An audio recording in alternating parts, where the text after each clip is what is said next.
This is Radio EBM.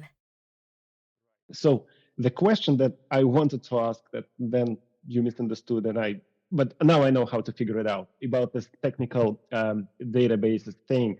So you mentioned that you have database and scientists do exchange the databases. Is that correct? We have databases, protein databases, indeed, uh, but they're not always exchanged.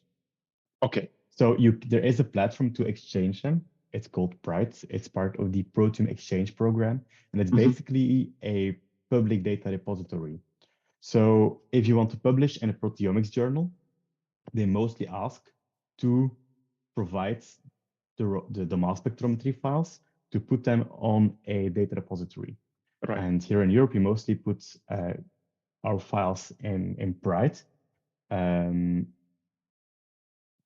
But you're not obliged to also upload your database. And okay, seeing that from a single species perspective, that makes sense because if for each human proteomic experiment you do, you have to upload a database.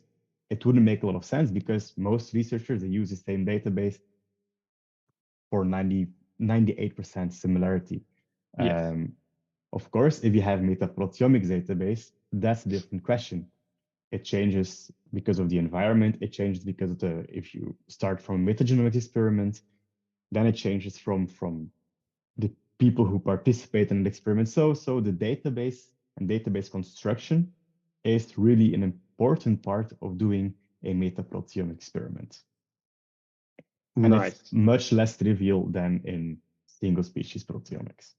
Right. Okay. Yeah, that was my question, how it all organized and how you communicate with each other. Good. Thank you for that.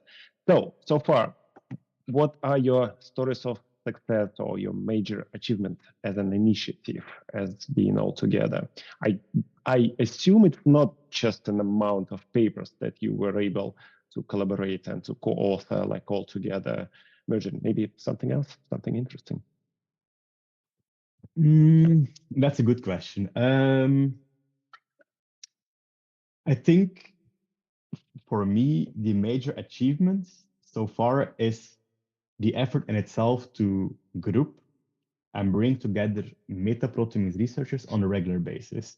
And I see it as the major achievement because by meeting and talking to each other very often, well, we have the chance to discuss where the field by itself will go. Before the initiative existed, we met every year and a half at the symposium, and sometimes if you knew each other, you set up a few calls. But during the launch of the initiative and the Campi project, which was actually in parallel at the same time, it's because of the initiative that we met on a regular basis after the Campi project. And because of that, we have already launched two new multi-lab comparisons, Campi 2 and Campi 3 for obvious reasons.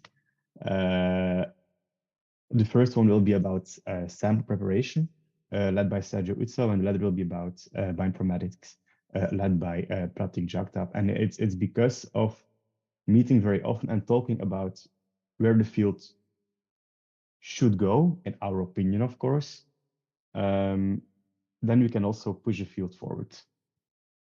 So the meeting often is I think the driver for all the rest.